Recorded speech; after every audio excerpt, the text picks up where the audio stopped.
ஆதித்யா ராம் ஸ்டுடியோவில் விஜய் 59 படப்பிடிப்பு மும்முரம். விஜய், சமந்தா, எமி ஜாக்சன் நடிக்கும் படம் விஜயோட 59வது படத்தை அட்லி இயக்குறாரு. கலைப்புலி தானு தயாரிக்கிறாரு. ஜிவி பிரகாஷ்குமார் இசை. இந்த படத்தோட பூஜை கடந்த சில வாரங்களுக்கு முன்னாடி கேரளா ஹவுஸ்ல நடந்தது. இந்த படத்துக்காக கிழக்கு கடற்கரை சாலையில உள்ள ஆதித்யா ராம் ஸ்டுடியோவில் பிரம்மாண்ட வீடு செட் போடப்பட்டு படப்பிடிப்பு தீவிரமா நடந்துட்டு இருக்கு.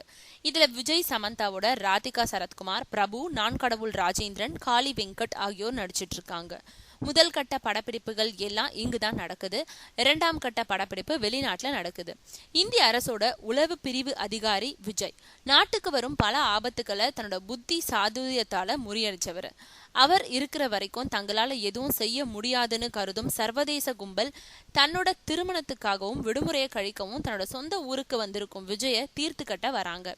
எந்த ரூபத்துல எப்படி வர்றாங்கன்றது தெரியாது. ஆனா தன்னோட குடும்பத்தை சுத்தி ஆபத்து சூழ்ந்திருக்கிறத உணர்ந்துக்கும் விஜய் அது குடும்பத்துக்கு தெரியாத வண்ணம், அவங்களுக்கு துன்பம் எதுவும் வந்து விடாத வண்ணம் எதிரிகளை எப்படி முறியடிக்கிறாருன்றதுதான் கதைன்னு சொல்றாங்க.